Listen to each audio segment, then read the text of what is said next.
นี่อันเด็กน้อย เดินทางมาบวชอีก3มาไกลอยู่ดิน้องค่ายเลย มาโลด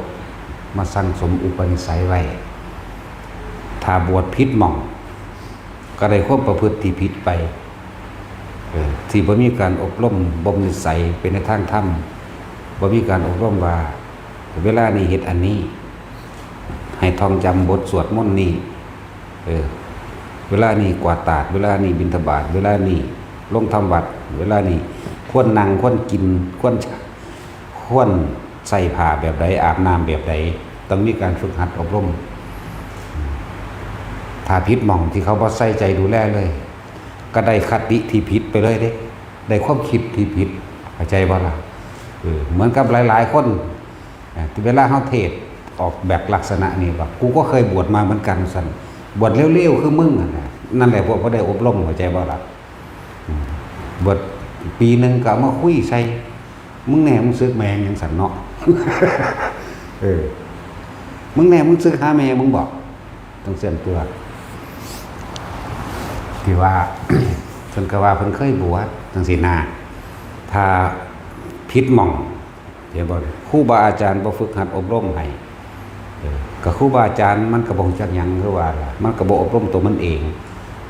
แค่ว่าดึงเข้ามาเพื่อเป็นโครงการฤดูร้อนหาเงิน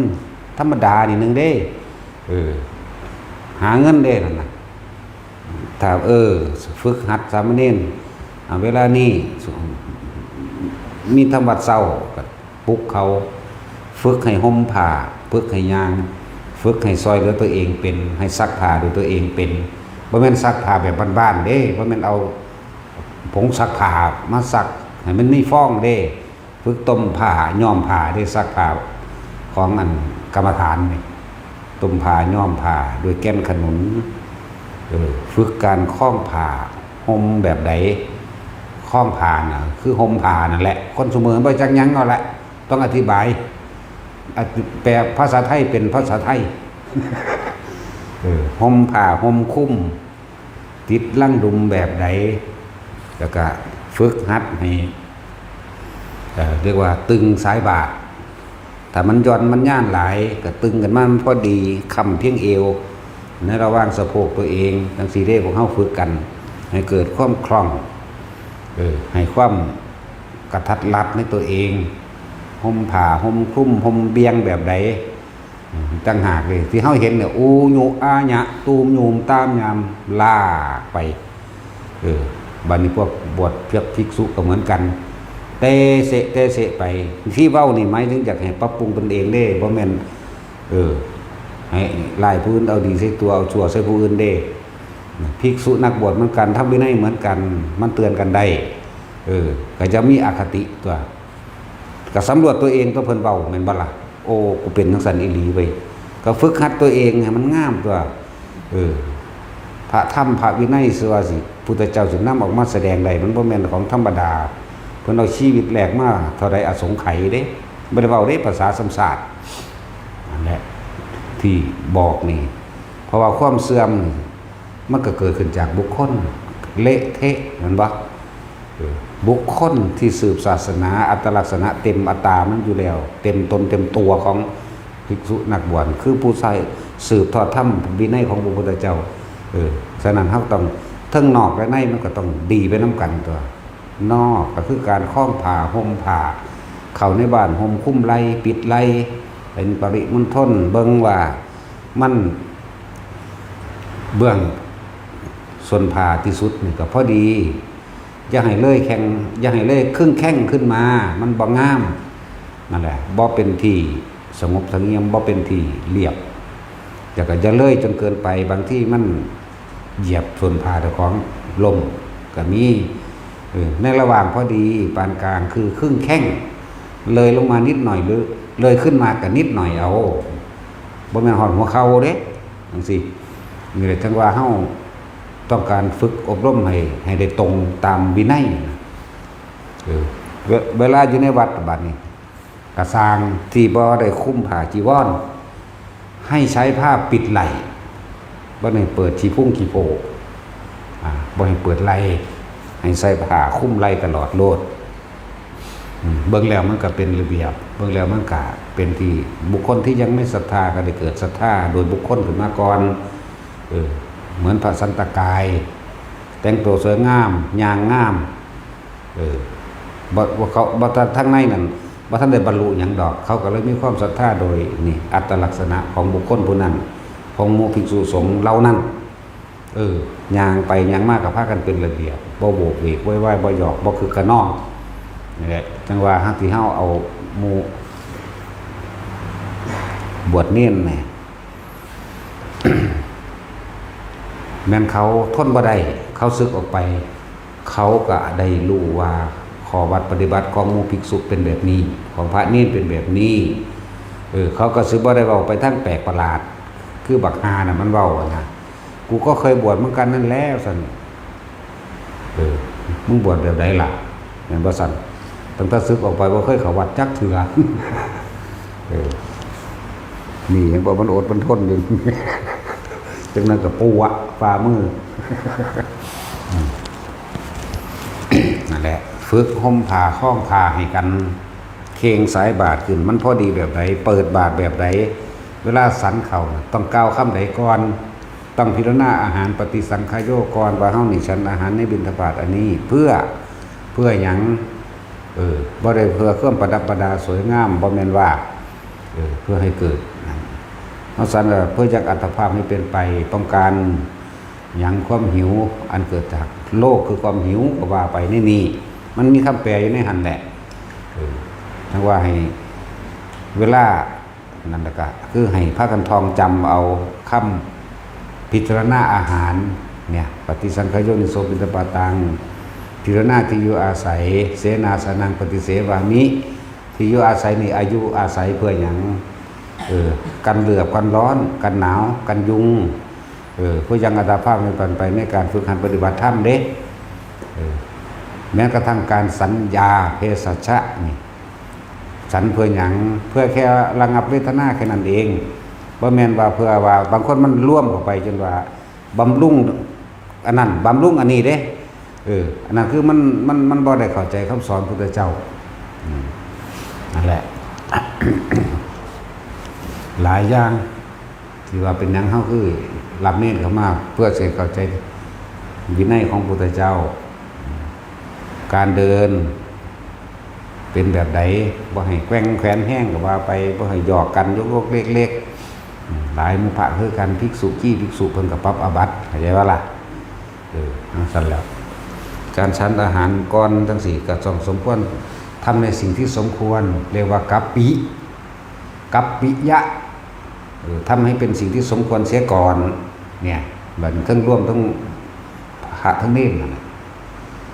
ร่วมกันเบิด ทั้งเช่นกินผลไม้ทั้งสี่อันที่มันมีในมีเมล็ดมีในนั่นแหละผลไม้ที่เกิดด้วยเมล็ดผลไม้ที่เกิดด้วยเครือด้วยเกิดด้วยรากด้วยเกิดด้วยการตอนกิ่งอย่างก็แล้วแต่หลายๆอย่างเครือก็เกิดด้วยเครือนี่คืออย่างพักหนอกก็เกิดด้วยเครือพักบุ้งก็เกิดด้วยเครือใดเห็นบ่นั่นแหละเกิดด้วยเมล็ดเด็กกับมะม่วงมะลิ้นจี้มะลำไยมะเฟืองมะไฟมื้อนั้นน่ะได้ทั้งนั้นแหละครับอันนี้ต้องว่าให้เป็นสิ่งที่สมควรก่อนมีการกัปปิสะก่อนบัดนี้นี่อันนึงพระเพิ่นสิถามว่าดอกกัปปิยังกะโลหิทั้งนั้นว่ากัปปิยังพันเตมันถามบ่ถามมันก็นึกในใจอยู่แล้วล่ะผู้สิไปกัปปิก็เด็ดออกให้มันขาดออกจากกันไปเป็นผักก็ดีถ้าเป็นบักม่วงก็แค่ว่าใช้มือจิกก็ได้จิกหรือซ่อมจิกก็ได้มักเงาะมื้อนี้เอาใส่ซ่อมกัปปิยังกะโลหิปั๊บลงไปโหลดนั่นบ่ล่ะทั้งนั้นก็กัปปิยังพันเตปั๊บลงโหลดติดกันไว้จังซั่นแหละจังว่าให้มาศึกษาพระวินัยอันพุทธิวากูข้อเคยบวชเหมือนกันคือบ่จักหยังเด้น่ะแม่นบ่ล่ะนั่นแหละเลยว่าบ่ดีพอตัวเองบ่ปฏิบัติบ่รู้จักจังว่าเฮาเอาใจใส่เฮาดูแลความประพฤติหลายๆอย่างการบัดนี้เวลาเฮา ข้าวโพดนี่เฮาเห็นหลายๆหม่องแห่นเด้เพิ่นก็มีในวินัยอยู่เด้เป็นอาบัติเด้นั่นรู้จักบ่ล่ะเป็นทุกกฎเด้นั่นรู้จักบ่ล่ะบ่จักอันใดควรบ่ควรมันบ่ซั่นหลายอย่างอยู่เด้ถ้ามันเป็นฟักที่เขาบ่ได้ฝานออกจากฟักให้แกะใส่มือแล้วจะใส่ปากทีละหน่อยถ้าเป็นผักที่มีเครือยาวๆให้ม้วนเป็นคำเนื้อก็เหมือนกันบัดนี้เด้อเนื้อนี่ค่อยๆถ้ามันหยาบบ่แม่นแหนดึงแบบคนธรรมดาเด้บางพวกแหนตบพุ่นขาดฝุ่งใส่ตากันอีกพวกนึง เอานี่มันเป็นอีหลีเด้พวกตีนไก่นี่ดึงแหนพุ่นขาดฝุ่งไปหาพุ่นก็มีไม่ถูกนั่นแหละให้ฉีกเอาให้มันเป็นค่ำๆแค่ว่ายัดกระปากได้นะหรือจังว่าเฮามาฝึกให้เกิดระเบียบให้เกิดความสำรวมระวังในตัวเองสิได้รู้ว่าพระพุทธเจ้าให้สำรวมระวังแนวใดเพิ่นให้เฮาเพียงหน้าอาหารก็กินเพียงว่ายังอัตภาพไม่เป็นไปป้องกันความหิวซื่อๆดอกเพื่อได้มีแรงในการปฏิบัติธรรมแค่นั้นนะบ่ได้กินเพื่อความเมามั่นเพื่อเสริมเติมแต้มเพื่อเป็นเครื่องประดับร่างกายให้ร่างกายว่าแข็งแรงหรือว่าให้ผิวสวยเข้าใจว่าล่ะลักษณะนั้นการอยู่ตามกุฏิต่างๆก็เหมือนกันบ่ให้นอนที่นอนนุ่มที่นอนสูงอีกนะนั่นแหละให้เบิ่งเฮาอยู่นี่เพื่อหยังก็อยู่แค่ว่ากันกุฏิมีไว้เพื่อกันร้อนมั่งกันหนาวมั่งกันฝนมั่งหรือว่ากันอันตรายจากสัตว์มีพิษมั่งนะ จังซั่นนอนก็ดีนอนก็ให้นอนระวังนี่เอาหยาบๆเด้นี่บ่ทันแม่นตัวละเอียดมันเด้นี่นั่นแหละห่มผ้าห่มแบบใดนะเฮาก็จังว่าแนะนำเฮาเข้มงวดกวดขันกันเด้ห่มบ่งามเฮาก็บ่ให้ไปนำเด้เฮาต้องคุมให้ครบไหมเรียกว่าล่ะให้มันถูกต้องตามพระวินัยนั่นแหละจังว่าเอามาฝึกให้คนพวกนั้นสิเกิดความมีระเบียบเองมีระเบียบมาในหันแล้วก็ให้ท่องจำคำที่สิกล่าวคำสอนก็ว่าคำกล่าวในการในสิ่งอันสมควรผ้าจีวรว่าจังใดผ้าสบงว่าจังใดหรือว่าก้อนที่สิใส่ผ้าจังสินะก็ให้อธิษฐานใส่สะก้อนเฮ็ดเป็นจุดเป็นจุดถ้าไม่เสียสีก็สิเว้าถ้าไม่เสียสีแล้วก็เป็นจุดเอาไว้บ่แม่นใส่ไปเลยการอาบน้ำก็ให้ใส่ผ้าอาบน้ำเด้ถ้าว่าท่านได้เข้าพรรษาก็เป็นผ้าเรียกว่าผ้าบริวารซื่อดอกผ้าบริวารต้องอธิษฐานเป็นผ้าบริวารแล้วก็ต้องใส่ผ้าอาบคือกันถ้าถึงหน้าเข้าพรรษาแล้วเปลี่ยนใหม่ปัจจุตรามีออกใหม่แล้วก็อธิษฐานเป็นผ้าอาบน้ำฝนเข้าใจว่าล่ะเมื่อออกพรรษาเมื่อใดก็ตามก็ต้องไปอธิษฐานผ้าอาบน้ำออกเป็นผ้าบริวารนี่การนุ่งผ้าสบงบัดนี้ให้เลยสะดือขึ้นมาจะขอมื้อนึงนะบ่แม่นให้ต่ำก็สะดือให้เลยสะดือขึ้นมาดึงขึ้นมาบ่แม่นโซ่สะดือจังซั่นแหละหลายอย่างอยู่ส่วนผู้บ่ได้ฝึกหัดปฏิบัติมันสิจักหยังความหมายของเพิ่นถ้าสิเว้าโดยหลักเอานี่คือเพิ่นให้เฮาอยู่ในกายทำสติตัวเองให้อยู่ในกายพอหลักสูตรพุทธเจ้าหลักใหญ่หลักนั่นคือสติปัฏฐาน4แม่นบ่กายเวทนาจิตแม่นบ่ล่ะนี่แหละเวลาสันเข้าเห็นหยังหลวงพ่อขึ้นเน้นให้ใจผ่าตกเด้ให้มันรู้สึกโตว่าจังว่ามันรู้สึกโตว่าเฮาบ่ได้คิดออกนอกกายถ้ามันป๊อกลงมาแล้วฟ้าวกลับขึ้นมาในกายความคิดเฮาเองนั่นแหละนั่นแหละจังว่าให้เน้นย้ำอยู่สันเข่าบางพวกมันห่อนด้วยซั่นเนาะแก้สะใส่เลยเด้เนี่ยถึงจังซั่นแล้วบ่มีความสำรวมระวังบัดนี้ขึ้นมาแล้วก็นั่งเงียบบ่ให้คุยกันว่าซั่นตัวให้เป็นตัวอย่างนั่นแหละแต่ว่าหลายอย่างอยู่ดอกถ้ามันเว้าบ่เบิดก็มีบ่ให้แลนบ่ให้หยอกกันนะบ่ให้แลเล่นหยอกกันบัดนี้คือเฮาเข้ามาแล้วเฮาก็ต้องศึกษาตัวคันธาธุระ ท่องบนทรงจำอยากว่าฝึกสวดมนต์หัดสวดมนต์ท่องบทนั้นบทนี้ให้มันได้คำว่าบทมนต์คือคำสอนของพระพุทธเจ้าแหละเครื่องกำกับใจมนต์ก็คือมนะก็แปลว่าใจสวดคำสอนหรือว่าให้มันเป็นเครื่องกำกับใจของตัวเองเป็นที่พึ่งทั้งใจของตัวเองก็ว่าไปนะหัดสวดให้พรให้เป็นจังใดก็แล้วแต่ดอกอันนั้นตักจิวายะถาก็ได้ทั้งนั้นถือว่าอันยังละลืมละ ที่อายุรโทพระโทก็แล้วแต่สิทธิกิจจังก็แล้วแต่ได้ทั้งนั้นแหละแล้วแต่อันนั้นแต่ว่าเฮาให้ได้ทุกองค์นะการครบสันก็เหมือนกันเด้อให้กะปิให้ทำเป็นสิ่งอันสมควรก่อนสำหรับพวกเฮานี่คือสันเดียวเฉพาะตอนเช้าเท่านั้นแต่เลยไปเรียวบ่ให้เลยตะวันเลยหัวขึ้นไปนี่เพียงแค่องคุลีเดียวหมายถึงขอเมื่อเดียวก็บ่ให้นะนามปานะแปลว่ายาไส้บ่มีปรมัตถ์มันมีมาจังได๋บ่พากันคิดเอาเองแต่งเอาเองเด้ปานะเป็นแค่ว่าน้ำยาไส้เพื่อว่าป้องกันความหิวนิดหน่อยเพื่อบำบัดโรคบางอย่างแต่ผู้เพิ่นมีโรคก็มีเด้โรคเกี่ยวกับโรคท้องโรคกระเพาะมันก็ว่าไปผลไม้7อย่างให้เฮ็ดเป็นน้ำก่อนเด้อล่ะพวกลิ้นจี่ลำไยมะม่วงบ่ลิ้นจี่ลำไยมะม่วง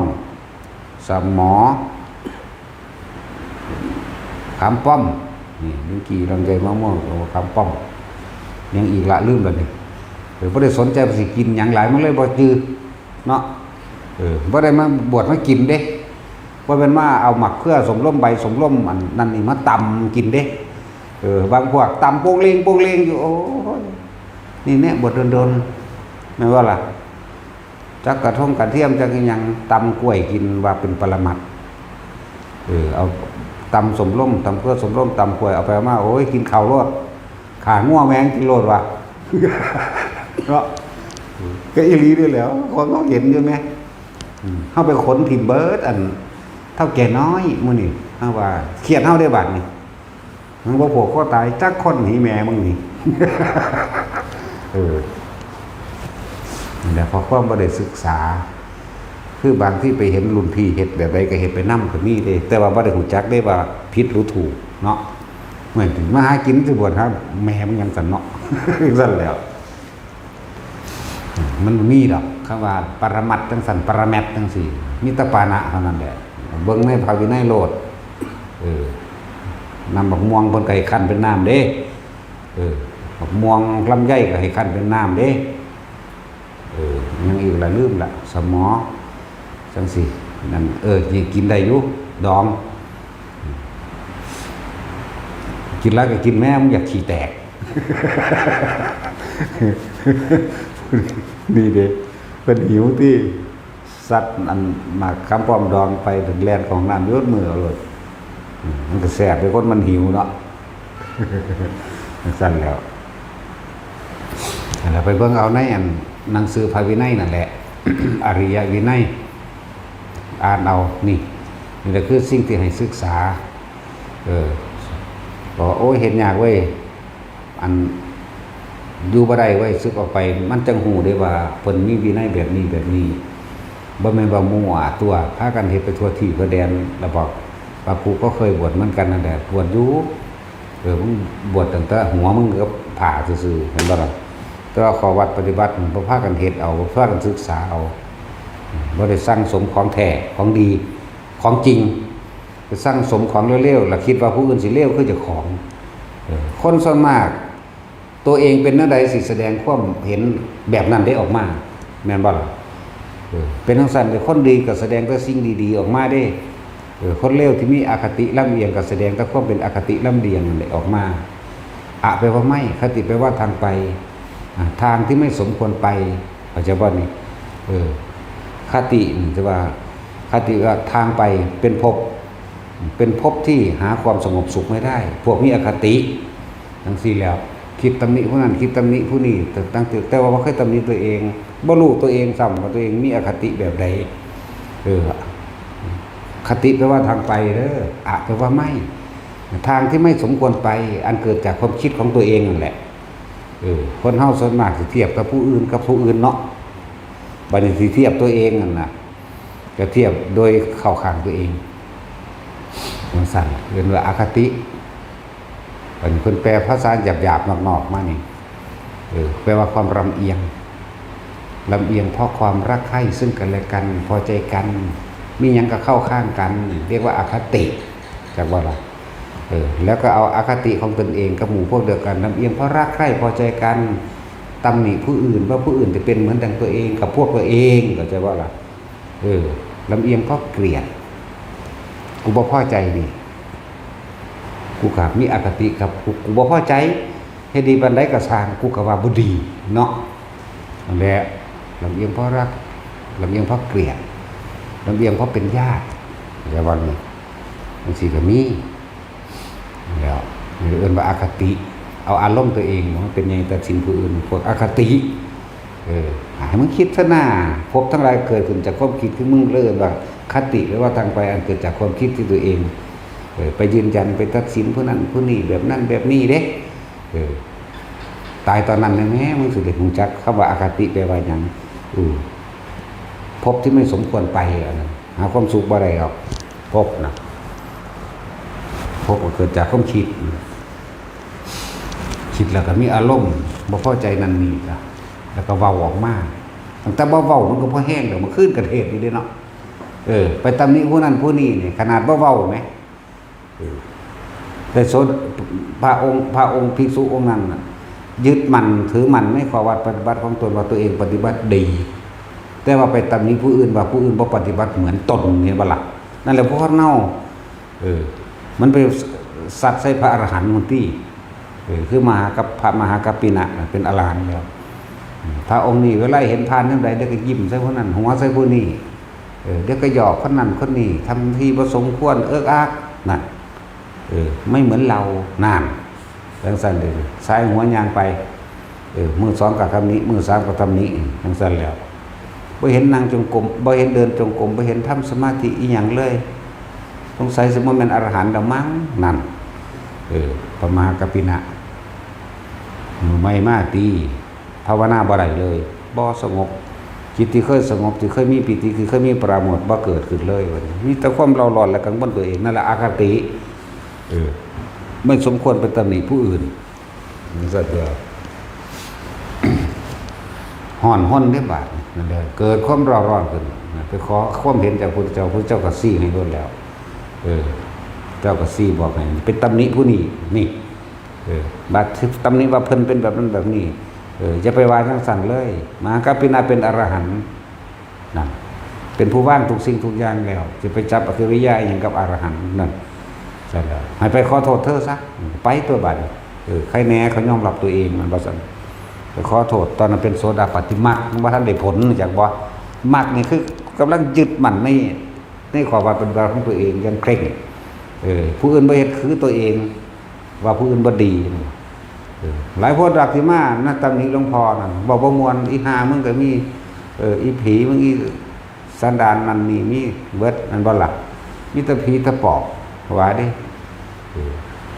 มาตำหนิเฮาเราไปเนาะเฮาอยู่หม่องเก่าเด้เฮาอยู่กลางเด้สิบอกให้บ้านแล้วก็ไปหาแล้วองค์ก็ว่าบ่จับเงินแตะทองมาสั่นยังไปก็ใส่ค่ารถแมงคือเก่าเนาะบ่จับก็สร้างแล้วมึงใส่คารถอยู่นี่องค์ก็ว่าบ่รับเงินบ่รับทองมึงเอาหยังสร้างบาทเนาะถ้าว่าบ่รับคือบ่รับเลยตัวผมมีใจว่าสิถ้าสิสร้างวัดเอาหยังสร้างก็บ่เอาเงินเนาะก็จะเอาเลยตัวอันนี้เขาถวายค่ารถมึงก็จะเอาก็จังว่าบ่เอาแม่นบ่ซั่นตั้งใจรับแท้ๆมันก็เป็นอาบัติปาจิตตีถึงมันเอาหัวเว้าหาแม่มึงหยังแม่นบ่ซั่นตั้งใจรับด้วยเจตนาบ่แม่นปาราชิกเป็นปาจิตตีแสดงมันก็เศร้าคือเก่าตัวเนาะทั้งสั้นแล้วแต่ได้บอกมันสูงกว่าเดิม ตั้งใจรับแท้ๆมันก็ซ้ำนี่นึงสูสิหลงกลคนอยู่ย่งส่งเสริมให้มันแตกอย่างเห็นอย่างมันบ่ซั่นทั้งสั้นแล้ว แต่เบิ่งเจตนาเขาเห็นแนวอื่นนี่เลยเบิ่งผลงานนั่นแหละเว้ยเขาบ่ได้รับมาเพื่อหยังเขาจะว่าเขาขังตนเองนะเมื่อแต่กูบ่รับไผสิรับเลยนี่เนาะ กูบ่ได้ว่าเอาแต่เงินเด้ทองก็เอาเพชรก็เอาอันใดมีราคาสูงสุดกูเอาเบิด อย่างตั้งใจบ่แล้วบอกนั้นไปนั้นไปด่ากันพอมันก็จังได้คอมเมนต์หลายๆก็ได้เงินอีกเห็นบ่นี่จะได้เงิน เนาะตัดสินแหละ หลายอย่างอยู่ที่ผู้บ่ได้ศึกษาพระวินัยอย่างละเอียดนั่นนะแล้วก็ค่อยตำหนินั่นนี่เฮานี่บ่ได้แม่นว่าตำหนิบอกถ้าอยากรู้ความจริงโดยพระวินัยเพิ่นสอนหยังอ่านเอาแน่บ่แม่นว่าเจ้าของเฮ็ดบ่ได้เจ้าของบ่รู้ก็ไปตำหนิไปตามอคติของเจ้าของตามความเห็นของเจ้าของอะแปลว่าไม่เข้าใจบ่ล่ะคติแปลว่าทางไปทางที่ไม่สมควรไปเด้นั่นน่ะอันเกิดจากความคิดของเจ้าของเองอันแล้วลำเอียงเพราะไม่รู้ลำเอียงเพราะหลงลำเอียงเพราะโง่ว่าอคติพวกนี้บ่ได้ฮู้ความจริงของแต่ละคนแค่เห็นนั่นคือจังหลวงพ่อเทศนี่แหละเนาะเขาเดียวกับด่าผู้นั้นด่าผู้นี้ก็ว่าดูกันนั่นซะแต่ของคือบวชเอาเองบุเนาะ บวชเอาเองมาเทศเอาเองสอนเอาเองตัวมันสั้นตัวกับสอนเอาเองก็โอ้ยผู้นี้สอนบ่ดีกูสิบวชแล้วกูไปสอนเอาเองโอ้ยกูว่ากูจะได้งูเหี่ยวนั่นแหละออกจากงูเหี่ยวอะไรอย่ามาคุยเนาะจากงูเหี่ยวบ่ได้นี่ตีเพราะสั้นกูสิบอก แต่สิรู้จักบ่ตียายจ้อยรู้จักบ่ถ้าบ่จักก็สิบอก เรื่องสั้นตัวนั่นแหละถึงว่าศึกษาพระวินัยแล้วก็เอามาฝึกหัดตนเองได้ที่บอกนี่ภิกษุกับภิกษุเป็นเพศเสมอกันสามารถที่บอกตักเตือนกันได้บ่ได้มีอคติแต่ว่าเอาพระวินัยมาบอกเข้าใจว่าล่ะก็บอกตลอดว่าเฮ็ดบ่เฮ็ดก็คือว่านั่นแหละถ้ามันเสื่อมมาจากยอดไม่จะไปว่าได้ว่าวัดนั้นคือบ่มีคือบ่เอาไว้ให้วัดนั้นแน่ก็มันบ่มีบุญบารมีแม่นบ่สัตว์ขึ้นอยู่กับคนผู้นั้นนำเด้ตัวเองฝึกหัดปฏิบัติเพียงใดตัวเองมีบารมีพอบ่ตัวเองมีกำลังพอบ่กำลังทานเขาก็เฮ็ดมาแล้วกำลังศีลกำลังภาวนาเขาก็เฮ็ดมาแล้วแล้วเอิ้นบารมีทั้งใจตัวเองเต็มเปี่ยมไปด้วยพรหมวิหาร4บ่ไม่ตากรุณามุทิตาอุเบกขามีบ่นี่เด้ตัวมันชักจูงชักชวนคนมากก็ดีด้วยมันว่าไผกะเทศได้ก็ไปเทศทำแหมเนาะเทศดาคนไปคนมาก็ยังมาอยู่โอ้ยยังว่ากันมาอีหยังอากลากเป็นว่าเนาะมันสั้นแล้วจังว่าเขาเจ้าฝึกหัดตัวเองพอแห้งแล้วล่ะ ที่นี่หมู่ภิกษุสามเณรเขาก็อยากเอามาฝึกหัดว่าพระพุทธเจ้าสอนแบบนี้เฮาเฮ็ดให้เบิ่งเป็นตัวอย่างแล้วเฮาก็ฝึกคนให้มันเป็นตัวอย่างพอทำเป็นตัวอย่างดีกว่าคำพูดเด้มันเห็นอยู่นี่แหมแม่นบ่ครับย่างไปบิณฑบาตสลายเลี่ยงก้มหน้าเบิดสำรวมตาสำรวมระวังในตนเองย่างแบบนี้เด้อทอดสายตาไปแบบนี้เด้อนี่บอกเบิดเด้โดยประมาณคือเหลือบตาเบิ่งปลายจมูกเจ้าของเองมันก็ห่างไปศอกนึงแน่ก็ตรงตามพระวินัยเบิดจะเลี้ยวออกไปเกินว่าหนึ่งของตนเองนั่นเวลาข้ามถนนตึกสิ่งเงี้ยงเบิ่งได้จักหน่อยเวลาข้ามถนนเบิ่งอยู่แต่ว่าเวลาทางตรงก็ตรงไปแล้วเฮาก็บ่ให้แตกแถวมันเป็นระเบียบว่าถ้าเฮาแตกแถวเอียงโค้งขวางทางเบิดเลยนั่นแหละจังว่าเฮาเป็นหยังคือเดินจับสายอย่างเดียวเลยเพื่อความเป็นระเบียบของภิกษุพร้อมแล้วก็เพื่อเป็นการบ่ขวางทางจราจรพร้อมปานนั้นมันยังมีคนตำหนิเฮาอยู่ว่าติดไฟแดงก็พอแห้งแล้วยังมาเสียเวลาติดพระอีกซั่นโอ้ยมึงสิติดแมงโดนเพราะหานาทีบ่โอ้ภาษาข้ามถนนนึงเนาะข้ามถนนแค่นาทีเดียวนี่ว่าเป็นเรื่องเดือดร้อนได้เด้ แล้วซ้ำบอกว่าบอกให้ตรงๆยังไม่ใช่ศาสนาพุทธสั่นศาสนาโคตรพ่อโคตรแม่หมู่สอนบ่มีน้ำใจเนาะมันเป็นไผใดพรรคใดจะเลือกมันเด้อสูรู้จักคือกันละนาว่ามันเป็นไผกันเลย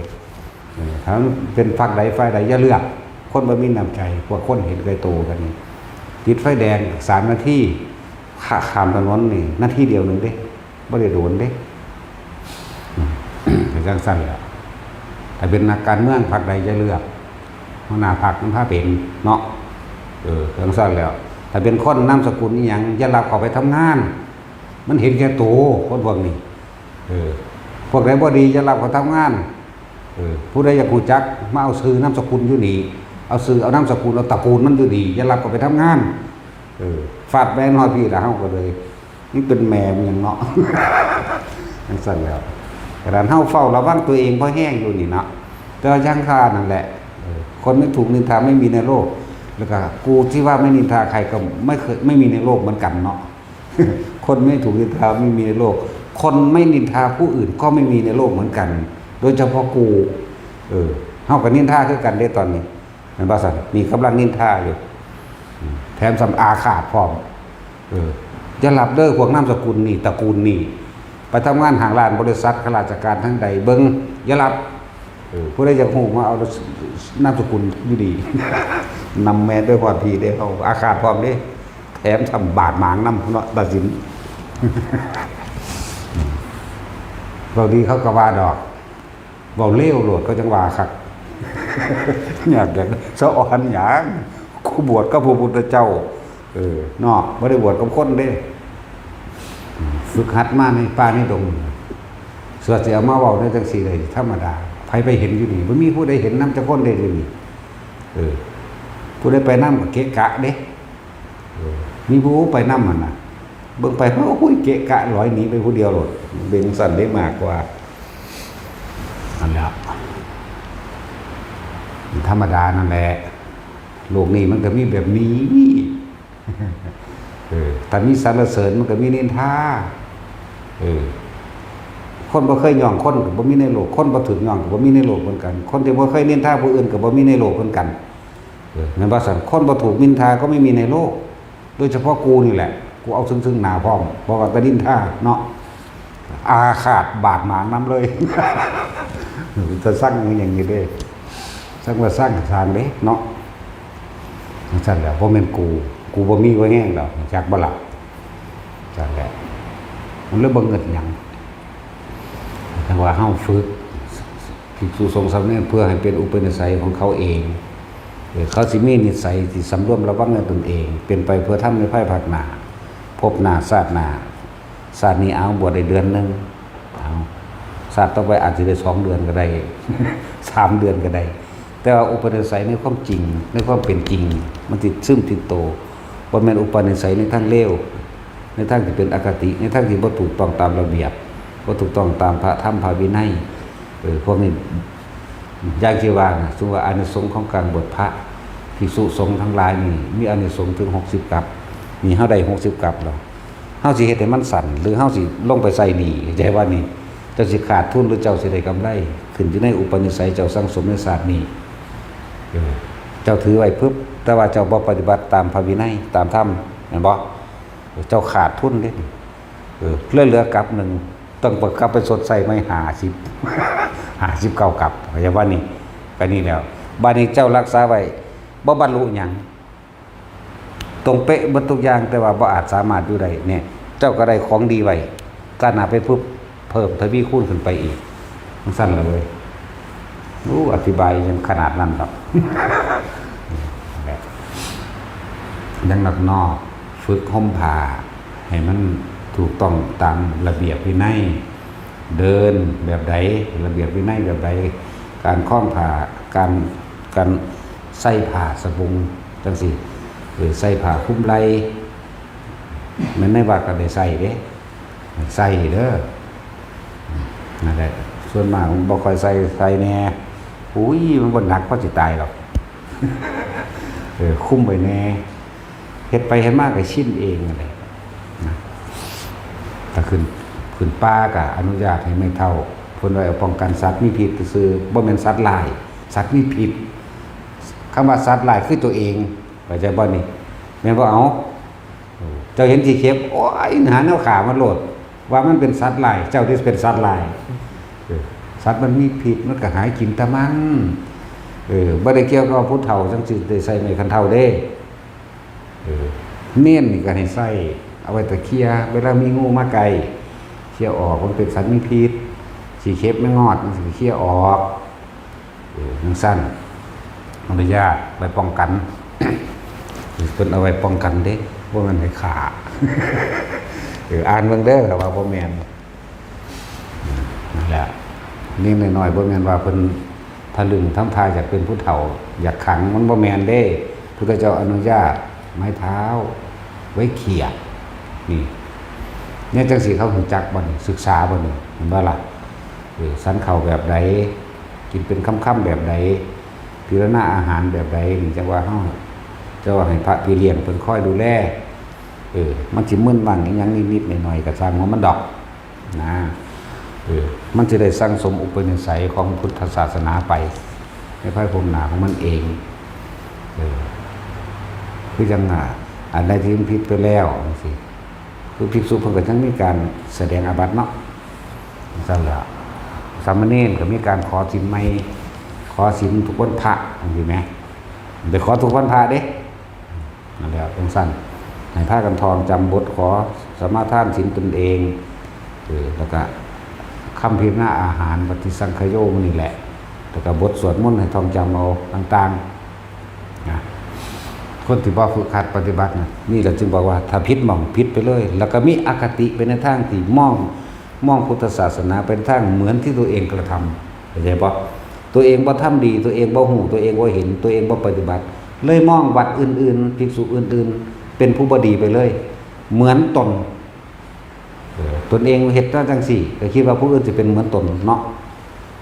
คือคนเห็นแก่ตัวน่ะมันสิเว้าแต่แล้วเห็นแก่ตัวนั่นแหละเห็นแก่ได้ตนมันก็เลยคิดว่าผู้อื่นสิเป็นคือมันนั่นแหละถึงสั้นบางทียกหาเหตุผลนั้นนี่มาอ่านนะอ่านแต่เนี่ยเป็นอคตินั่นแหละซึ่งบ่แม่นน่าเป็นแต่เอามาคิดมาอ่านเลยนะหลายอย่างอยู่ดอกบ่เบิ่งตนเองพุทธเจ้าเพิ่นสังเกตจิตตนเองเด้อทุกอย่างเกิดจากจิตทุกอย่างรวมอยู่ที่จิตตัวเดียวนี่เด้ถ้าสิเว้าโดยธรรมชาติของจิตนะมันบ่มีรูปบ่มีร่างของตัวตนดอกแต่ว่ามันไปซ่อนเล่นอยู่กับทุกสิ่งทุกอย่างอันเกิดจากภาชนะของมันที่นำเข้าคืออายตนะนั่นแหละตาหูจมูกลิ้นกายตาเห็นคิดเข้ามาเลยเป็นจิตคือความคิดคิดเข้ามาคือความคิดหูได้ยินคิดเข้ามาเลยเป็นความคิดจังซั่นตาหูจมูกลิ้นเมื่อคิดแล้วก็เป็นไปตามตัณหาก็เป็นไปตามอุปาทานก็เป็นไปตามอารมณ์มันบ่คิดแล้วก็สรุปลงตรงที่พอใจกับไม่พอใจนั่นบาดนี้คิดแล้วสิเป็นกลางๆยากอยู่นี่แหละ ตาเฮาเห็นคิดได้ว่าแบบนั้นแบบนี้อารมณ์เกิดนะพอใจไม่พอใจพบเกิดมันสั่นตัว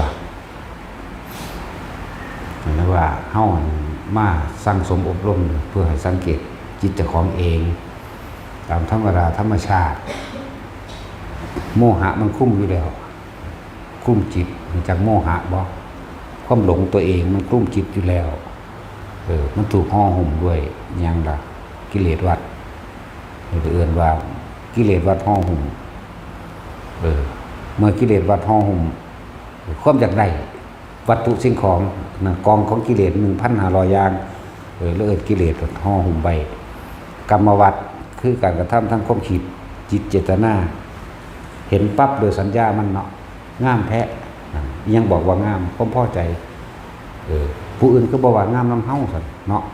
สิไล่แท้ผู้อื่นงามก็มีนั่นความบ่พอใจของเขานี่เลยว่ากรรมวัฏหมายถึงจิตเจตนาของตัวเองที่คิดไปเรื่องนั้นเรื่องนี้เมื่อคิดแล้วอย่าลืมวิบากวัฏตัวเองรับเองเข้าใจบ่นี่ขนาดเฮานอนอยู่เฮือนเฮานอนอยู่ผู้เดียวนี่คิดถึงผู้นั้นผู้นี้ นั่นจิตเป็นผู้คิดนั่นบ่ผู้นึกผู้ปรุงผู้แต่งอารมณ์มันเกิดผู้ได้รับโทษก่อนหมู่เจ้าของเด้เจ้าของได้โมโหเขาก่อนหมู่โดยเอาเองบ่ได้ฮู้มือตัวเองได้พอคิดแนวนี้นั่นล่ะเวลาโมโหศูนย์อยู่สั่นเขาอยู่ซื่อๆอยู่แต่ของเป็นผู้คิดเองนั่นบ่นั่นแหละเรียกว่าอาคติบ่แม่นสิ่งที่ผมคนคิดบ่แม่นสิ่งที่ผมคนไปถ้ามันตายตอนนั้นมันก็ไปสู่ภพที่หาความสุขไม่ได้เริ่มว่าอาคติคติแปลว่าทางไปอาจแปลว่าไม่สมควรที่จะไปแต่ว่าไปหรือไม่ไปนั่นคือความไม่รู้ตัวเองคิดเองคิดขึ้นมาแล้วปรุงไปเป็นทั้งสั้นจึงบอกอยู่เสมอว่าท่านหลายเรานี่ทำทั้งหลายนี่เขาบ่ยืนยันเขาบ่ตัดสินไปว่าไผดีว่าไผเลวว่าไผผิดว่าไผถูกว่าจริงหรือว่าเท็จบ่ยืนยันตัดสินอย่างจักอย่างเด้ที่สอนมาตลอดนี่แม่นบ่ล่ะอันยกตัวอย่างนั่นยกอยู่แต่ในภายในเนี่ยอันผิดอันถูกบ่ว่าปานใดดอกบ่ได้ยืนยันตัดสินแบบนั้นถ้าว่าเรื่องธรรมเรื่องหนทางแห่งการปฏิบัตินี่บอกอยู่อันนี้บ่ถูกแล้วเด้อนี่บอกอยู่กำลังแทรกออกนอกจากว่าหลักแล้วทางบ่ได้ไปยืนยันหยังดอกคำว่ายืนยันผิดหรือถูกจริงหรือเท็จนั่นน่ะคือโดยบุคคลสรุปโดยบุคคลจากบัดนี้ตัวโดยหนทางการเดินคือการปฏิบัตินี่บอกอยู่นั่นแหละจังซั่นสรุปโดยบุคคลมันบ่ยืนยันใครสิเป็นหยังบ่เป็นหยังบ่แม่นเรื่องของเฮาสิไปตัดสินเขาได้บ่ล่ะจังซั่นแหละมันเป็นธรรมดาต้องเป็นผู้สอนมันก็ต้องบอกตัวแม่นบ่ล่ะถ้าแน่จริงก็เบิ่งโลดวงใจเฮาเนาะเซิ้นมาเบิ่งโลดก็ได้แน่สำใดเด้อเนาะหาให้มันเห็นแล้วกันนะแต่ว่าเฮาบ่ยืนยันตัดสินผู้ใดดอกจึง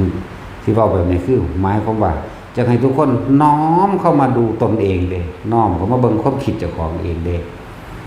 รับธรรมทั้งเบิดรักธรรมทั้งเบิดร่วมที่จิตเด้ทุกอย่างเกิดจากจิตเด้เวทนาสัญญาสังขารวิญญาณเกิดอยู่ในจิตตัวเดียวนี่นึงเด้เลยเฮ็ดจังใดได้ล่ะเพราะฉะนั้นปัจจุบันนี่จิตสู่จิตจิตในจิตบ่แต่ว่าบัดนี้มันเป็นเรื่องอยู่ในกายแต่หลักของเฮาเองอยู่แล้วก็คือสติปัฏฐาน4กายเวทนาจิตเวทนากายก็สิเห็นธรรมเองดอกธรรมคือสิ่งทั้งหลายทั้งปวงนั่นแหละโดยธรรมชาติของมันเป็นแบบใดโดยธรรมชาติของมันก็เกิดดับเกิดขึ้นตั้งอยู่แล้วก็ดับไปจังซี่คือคนเกิดขึ้นตั้งอยู่ในความตั้งอยู่ป่วยหิวร้อนหนาวหวาดกลัวเหงาเศร้ารอแม่นบ่สุดท้ายยังก็สร้างเกิดขึ้นมันก็ผ่านทั้งเบิดนั่นแหละดับไปตาของตายซ้ำแต่ว่าสิ่งที่ไม่ตายคือสิ่งที่ฝังอยู่ในจิตเกิดกลายเป็นสัญญาอารมณ์ความรู้สึกเป็นไปตามจิตเจตนาที่คิดคนก็มาเราสร้างสมไว้จิตคิดจิตเกิดได้บัดนี้แม่นบ่ล่ะคิดจนชินมันว่าเพื่อเป็นสัญญาหันตัวชินเรื่องนั้นชินเรื่องนี้ไปเรื่อยๆนั่นแต่ว่ามันสิตายตอนที่สร้างคนหรือหักคนเท่านั้นแหละมันก็ไปไม่พบที่บ่ดีถ้าเป็นสร้างความโกรธโดยอีหยังก็สร้างนรกเบิดความโลภอยากได้หยังก็สร้างจักว่าล่ะในทรัพย์สมบัติพระสถานนั่นน่ะเปรตนั่นล่ะหลงความหลงคือการอวดอ้างว่าตัวของมียศถาบรรดาศักดิ์อวดอ้างว่าตัวเองเก่งอวดอ้างว่าตัวเองมีความสามารถเข้าใจว่าอวดอ้างว่าตัวเองมีหน้าหลายรวยอวดอ้างว่าตัวเองมีรถตายพวกนี้ส่วนมากครับสัตว์เดรัจฉานบ่เป็นกลางๆก่อนแล้ว ถ้าคนตายในความคิดว่าอยากใส่บาตรได้มื้อนั้นมื้อนี้หรือเอาหยังน้อไปใส่บาตรไปทำบุญไปช่วยเหลือคนไปสวรรค์ถ้าระว่างจิตอยู่เป็นกลางๆใดแต่ว่ายังเป็นความรู้สึกอันเป็นอุเบกขาอยู่ทมเท่านั้นแหละลึกเข้าไปอีกจังหวะกันนั้นจากว่าสาระความผู้ใดอยากได้บุญหลายบุญแปลว่าความสงบเย็นสาระความคิดเห็นของเจ้าของออกหลายๆเข้าใจบ่สาระความเห็นยังเห็นแก่ตัวสาระความเห็นแก่ตัวโดยเปลือกนอก สละความคิดเห็นทั้งหมดเบิดเลยบ่มีหยังนี่แหละถึงบอกว่าบ่ยืนยันบ่ตัดสินผู้ใดเบิดความเห็นคนนั้นก็บ่เกิดความเห็นว่าคนนั้นดีความเห็นว่าคนนี้เลวความเห็นว่าคนนั้นผิดความเห็นว่าคนนี้ถูกสละตัวนี้นั่นแหละจังเกิดว่าคนมีบุญยิ่งสละยิ่งบ่อยากได้ก็ฮะสละความเห็นแก่ตัวออกบ่อยากได้เฮ็ดไปเรื่อยๆนั่นแหละแล้วคนมีบุญคนมีบุญคือคนสละละกิเลสออกได้สั่นเรียกว่าหมู่ภิกษุสามเณรนั่นจะสิบวชมาโดนบ่ได้ก็สร้างยังละความเห็นแก่ตัวบ่ได้ยังละความคิดข้างในบ่ได้อีกก็เหมือนเดิมนั่นแหละต้องไปเกิดแม่นบ่ฉะนั้นที่ว่าเฮาเอาเป็นหยังเฮาคือเอาพระเอาเน้นมาฝึกหัดใหม่พวกบวชอาหารนิกายมานานๆจังซี่ถ้าเจ้าบ่ปฏิบัติที่จริงมันบ่มีหรอกมหานิกายกับธรรมยุทธ์มีทำอะไรเป็นในเป็นผู้เดียวกันอยู่แล้วแต่ว่าต้องยอมรับตัวเองได้ว่าตัวเองไม่รู้ต้องยอมรับตัวเองได้ว่าตัวเองผิด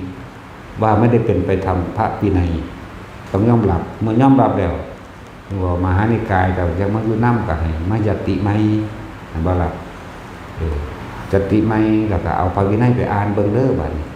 เมื่ออ่านเบิ่งแล้วโอ้อันนี้กูเฮ็ดมานี่ผิดเบิดนั่นว่าซั่นแม้นทำหยุดก็สร้างต้องยอมรับตัวเองใหม่แล้วก็แก้ไขปรับปรุงตัวเองใหม่ก็ได้ก็ช่างเถิดถ้าไม่ใช่อนันตริยกรรมมีสิทธิ์บรรลุอรหันต์เบิดถึงนิพพานได้เบิดถ้าไม่ใช่อนันตริยกรรมนั่นสั่นมันเฮามาสามารถปรับปรุงบอกกันได้ว่าควรบ้างคิดแบบนี้บ้างอารมณ์แบบนี้ได้แต่ทั้งนั้นแก้ตัวใหม่แบบนี้เด้อนั่นสั่นแหละพวกนี้น้อยๆเขาก็เลยความอดทนไปเลยตัวเนาะสุว่าเขาบวชเดือนหนึ่งเขาก็บ่ขาสัตว์เดือนหนึ่งเขาก็บ่ไปลักเดือนหนึ่งเขาก็บ่ไปเล่นดีบ่ดีอาจจะขี่รถมอสอกมอไซค์หรือนั่นนี่ตายก็มีเนี่ยเขาก็งดเว้นในเดือนหนึ่งเด้จังหน่อยๆเขาก็มีศีล5ในเดือนหนึ่งมันบ่ล่ะเนี่ยเขาบ่ได้ไปแย่งนั่นนี่กับไผแล้วพวกพ่อแม่จังซี่ก็หายห่วงแน่เพราะว่าเฮาบ่ได้เห็นไปเล่นไปเที่ยวทางนั้นทางนี้เด้แต่เขาก็ได้อุปนิสัยที่น้อมไปในทางที่เป็นสัมมาทิฏฐิมีความเห็นตามความเป็นจริงได้ถูกต้องได้พวกบวชแต่ว่าฝึกเป็นมิจฉาเด้บางพวกเห็นว่าหลังที่เขาไปพากันสักยันสักลิงสักไล่เป้านั่นเป้านี่ดูหมอดูเลิกดูงามยามดีปั้นนาคปั้นผีปั้นหิ้งเกียปั้นลิงเอาหัวลิงมาซุบหัวเอาหัวฤาษีมาซุบหัวเอาหัวแขมาซุบหัวเอาเมียนลีมีลีเด้บ่แม่นเว้าเล่นเด้นี่พวกถือผีสางนางใหม่เห็นบ่ล่ะสั่นตัวเอาหัวเสือมาใส่สักเสือเพ่นเสือหัวขาดสักหมาสักหมาใส่ในตัวเองมันบ่เสร็จแล้วเสร็จแล้วมันมาบ่บักไล่มันกับแก่กษัตริย์ก่อนเป็นกับแก่มันเลยติดอันเก่ามันเลยสักไล่เต็มโตอยู่เลยว่าโอ้ยพวกนี้มันเป็นกับแก่มาเกิดมันบ่ลืมไล่สั่นแล้วเฮ็ดแหวนพญานาคขายเฮ็ดอันยังกล้องแขนขายเนาะแล้วคิดไปเลยนั่นแหละอย่างจังซั่นแล้วมันบ่แม่นแนวพระพุทธเจ้าสอนเลยแต่ว่าเฮาพูดดีใส่ตัวพูดช่วยคนอื่นไปอ่านพระวินัยเด้อนี่คือเรื่องของหมู่ภิกษุสงฆ์เพิ่นสิเตือนกันเด้มันบ่ล่ะบ่แม่นเรื่องของคนจะเฮ็ดได้ก็เฮ็ดตัวมันเป็นอาชีพพวกเจ้าแต่พระเห็นเป็นเดรัจฉานวิชาบ่ล่ะส่วนคนก็เฮ็ดไปตัวเจ้าสิเอาหัวโปรเทคเตอร์มาใส่หัวเจ้าก็สร้างตัวเนาะเจ้าสิหดน้ำมนต์หรือหดน้ำร้อนก็ทานเจ้าตัวนี่หมายถึงว่าเขาบอกบทเข้ามาฝุ่นเฮาระลึกถึงพระพุทธเจ้าบำเพ็ญบารมีมาเฮ้ยไม่ธรรมดาเด้เพราะฉะนั้นสิว่าคุณสิตัดหัวร่องพระบาทก็ได้แต่ที่เว้าเรื่องว่าโพธิสัตว์โอ้ยมันสิด่ากูคัก วกเผาตัวเองถวายพวกตัดข้อตัวเองถวายเพื่อปรารถนาโพธิญาณมันธรรมดาบ่เนาะจกควักหัวใจออกเลยก็ยังได้ตัวปนะธรรมดาบ่นั่นแหละทั้งว่าบ่ค่อยเว้าหรอกนะจังสิบ่ค่อยเอาบ่ค่อยเว้า ธรรมดามันบ่ไปศึกษาบ่ตถาคตบริจาคดวงตาเพื่อโพธิญาณมากกว่าดวงดาวบนท้องฟ้าสละชีวิตให้เป็นทานกับหมู่สัตว์ทั้งหลายยิ่งกว่าเม็ดดินในทวีปทั้งสี่คือโลกทั้งสี่ขนาดมันเป็นตะเลโตนบนพระสัตว์ว่าล่ะได้ถวายเสียงศีรษะน้อมเกล้าทูลแด่พระศาสดานับประมาณไม่ได้ในธรรมดาไม่สั่นเลยถ้าเราจะมาผมมีคนว่าให้กูอีกบันว่าก็ว่าโลดจังว่าเป็นอย่างเขาคือเห็นคุณค่าเขาซึกออกไปเขาก็หุ่นจักความเขาก็หุ่นจักแยกแยะอันใดควรอันใดบ่ควรเขาหุ่นจักของเขาเองดอกนั่นใช่แล้วดีก็บ่จักยังบัดนี้เขาสิหุ่นจักบาปหุ่นจักบุญหุ่นจักกฎแห่งกรรมเขาได้ฟังอันนี้แหละเขาก็ระวังในตัวเองเขาเนาะนะเขาก็รักษาตัวเองการรักษาตัวเองไม่ทำร้ายเบียดเบียนให้ผู้ใดผู้หนึ่งเสียชีวิตและทรัพย์สินก็คือการรักษาผู้อื่นการรักษาผู้อื่นก็คือการรักษาตัวเองมันก็เป็นศีลเป็นไม่เองแล้วเมื่อเขาหัวใจว่าการรักษาศีลเป็นแบบนี้การให้ท่านเสียสละหรือสละความเห็นแก่ตัวเป็นแบบนี้นะเขาก็ได้ขอวัดปฏิบัติของเขาไปบริษัทนี้มันก็ได้ต่อไปเรื่อยๆเป็นอุปนิสัยในทางที่ดีบ่แม่นว่าบอกเขามาเราบ่ฝึกคัดยังหรือว่าซื้อเลขว่ามันบ่ได้มีเด้มันบ่ได้เขียนไว้ในพระวินัยเด้เนาะซื้อเลขซื้อหวยพากันไปหาหวยไปขูดถ้าแปลงน้ำต้นไม้ไปขูดแล้วก็ไปจมพุ่มพัมพุ่มพัมพุ่มพัมไปเอิ้นเทวดามาเพื่อสิบอกเลขจังซี่เนาะมีเด้เนี่ยก็ได้กับผมมาจรกายธิบดีบุญห้าวิบดีว่าเด้อ้าวก็ท่าไปบริกรรมคาถาเดียวแล้วก็มันก็เป็นงองๆแง่งๆแล้วก็ตีเอาแล้วก็ไปปีนท้องขี้ขันขาปีนท้องกบปีนท้องเต้าเห็นว่าสัตว์บางพวกก็บอกสะซ้ายยายางไปบ้าในลอยคนมันถึงบ่ถึงงูจะคนหัวดิไม่สนแล้วคนพ่อคนแม่เรื่องเดือดสร้างยังเลยคนนี้เนาะมันเพราะผลบริสอนเรื่องนี้แต่ว่าให้บางองค์เพิ่นก็เครื่องอยู่ท้องแต่ละองค์บางองค์เพิ่นก็อ่านพระไตรปิฎกเอาผู้ใดอ่านพระไตรปิฎกจบสอบทำตรีทำโททำเอกได้เลยบ่ต้องไปโรงเรียนผู้สิสอบทำตรีโทเอกเด้อปีนี้ก็สอบนี้ก็ไปลงซื้อไว้ก็ภาษาคำถามซ้ำนั่นนึงแม่นบ่ล่ะประกอบกับพวกเฮาภาวนาอยู่แล้วนี่คำตอบพุทธหรือสิ่งที่ยังที่มีมันนั่นสิเป็นเองดอกอันนี้มันนั่นน่ะบอกผู้ใดสิบ่ซื้ออ่านโดยโลดหนังสือพระไตรปิฎกเฮามันมีอยู่แล้วเจ้าฉบับอันมกุฏมีบ่อันนี้มันมีของจุฬา2ฉบับของลูกสอมันพิมพ์ผิดลายหมดของมกุฏมีบ่อ่านดูบ่อ่านคือว่ามาเอาไปนอนทับตายบ่ เอาไปนอนทับซื่อๆโอ้ยปวดขานี่ อ่านนี่มันจบฮอดมือเขาสอบเป็นบ่เขาสอบก็ไปสอบถ้าอ่านจบปัญหานั้นสอบไปเบิดน่ะตีโทเอกได้เบิดสอบไปซื่อๆนั่นแหละสอบไปหามันได้ไปเป็นเจ้าอาวาสที่มุหันนี้ นี่แหละเขาก็มีความรู้ในหันพออยากบอกเขามันมีเบิดในหันแล้วเด้บ่ว่าสิเป็นเรื่องใดบ่ว่าสิเป็นศีลบ่ว่าเป็นสมาธิบ่ว่าสิเป็นปัญญามันรวมอยู่ในหมวดเดียวเบิดอยู่ในพระไตรปิฎกนั่นแหละอ่านจบฉบับนึงบางที่เขาก็ถอดออกแน่บางอย่างแต่ที่บ่ถอดออกกันของสธรรมบดีลูกสอมันพิมพ์ผิดโพดเนาะเอาของพอมันน่าจะดีอันของลูกมันพิมพ์ผิดหลายมันยังบ่บุกผู้ใดก็เสาะหาให้เด้อ สอธรรมภักดีไม่ใช่ลูกสอมันมีฉบับลูกสอธรรมภักดีเด้เฮาต้องการพอมันก็อย่าว่านี่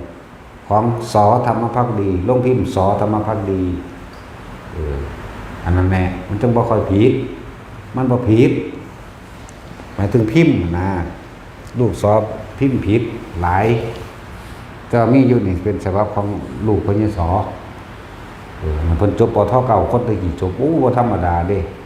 เนาะเขาก็เอา2 3มาล่อเอาออกไปซ้ำจนเป็นพิมพ์หนังสือขายนั่นแหละประวัติเพิ่นประวัติพอใหญ่อันนั้นก็ดีอยู่เพิ่นมีคุณอยู่นั่นแหละอ่านเอาฉบับใดฉบับหนึ่งมาตำจบแล้วมันไปสอบไปดอกคำถามอยู่ในหันมันบ่ได้ยากอิหยังดอกอันเรื่องของจิตมันยากกว่าอีกตัวเนาะภาษาอ่านหนังสือซื่อๆจังว่าให้หมู่ภิกษุสงฆ์เฮาอ่านไปเฮ็ดไปสั้นๆนี่เราเรื่องนอกๆซะก่อนได้นี่นอกๆก็เข้าสู่ในนั่นแหละนอกๆเรื่องระเบียบพระวินัยของหมู่ภิกษุสงฆ์อันใดควรอันใดบ่ควรก็ศึกษาภิกษุออกบวชใหม่กันแจกคนละเล่มละเล่มเลยอริยวินัยการอ่านเนี่ยเด้อ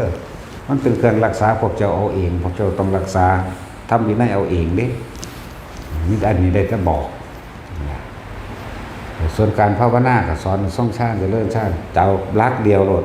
บ่ต้องอีหยังมากหรอกอยู่กับตนเองเป็นตั้งได้ก็ตายเบิดอยู่แล้วไงเนาะเป็นตั้งได้ก็ตาย คนเฮาบ่ได้หาความตายบ่ได้เห็นความตายเนาะมีแต่หาอยากได้อยากดีมีอยากเป็นหาแต่เกิดคือเมื่อเกิดแล้วบ่อยากตายเด้เนาะ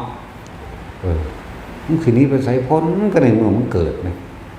เกิดจังซั่นก็คือตัดสินแล้วก็สินี้ไปใส่พ้นย่านเป็นแมงมุมน้ำสวนยางนี่อยู่ จะสิเป็นแมงมุมบ่หรือเป็นหยังเป็นแมงสาบน้อยครับเห็นแมงสาบน้อยมันบินได้ตัวน้อยๆดำๆแมงสาบก็มี7ชนิดพุ่นเด้อีกคิดเด้ว่ามีชนิดเดียวเจ้าชนิดที่เท่าใด ถ้ากันฝึกหัดเอาอยู่กับตัวเองมันเป็นกายเวทนาจิตเวทนากายเดี๋ยวก็เห็นเองดอกธรรมะนั่นนะฝึกไปเรื่อยฝึกเลยเกิดสมาธิเมื่อจิตมันตั้งมั่นเมื่อจิตมันตั้งมั่นแล้วมันก็เห็นสิ่งทั้งปวงก็ศีลเป็นเครื่องอบรมสมาธิให้เกิดสมาธิเป็นเครื่องอบรมปัญญาให้เกิดศีลสมาธิปัญญามะสมาธิศีลแล้วก็ร่วมกันเองดอกเป็นมรรคสมาธิทำเองมรรคสมังคีรวมกันเป็นหนึ่งมันก็เป็นของมันในหันแหละ สมถะกับวิปัสสนาเป็นของคู่กันถิ่มมาได้หนึ่งว่าได้ดอกแหละแต่ว่าวิธีที่เฮาสอนนี่สมถะวิปัสสนาตีคู่กันพร้อมเลยได้นี่คือการทรงฌานเจริญฌานตาเห็นบ่นำมาคิดหูได้ยินบ่นำมาคิดส่วนเรื่องทั้งปัญญาเนี่ยคือทุกอย่างเนี่ยมีแค่ความเกิดความดับเท่านั้นอันนี้จังทุกขังอนัตตาเจียบย่างไว้ในสู่พระไตรลักษณ์เมื่อเป็นเห็นสิ่งทั้งหลายเหล่านี้เนี่ยควบคุมตัวเองแต่เห็นยังก็แค่นั้นแหละมันสิออกไปทางแค่นั้นแหละมันก็เป็นของมันจังซั่นแหละโลดเด้สิมันสรุปให้แล้วโดยปัญญาแล้วก็เหลือแต่ว่าจะเฮ็ดจังใดสิบ่ส่งความคิดออกไปตัดสินผู้นั้นตัดสินผู้นี้เห็นบ่ล่ะนั่นแล้วเอาสมาทานโอ้ดันใด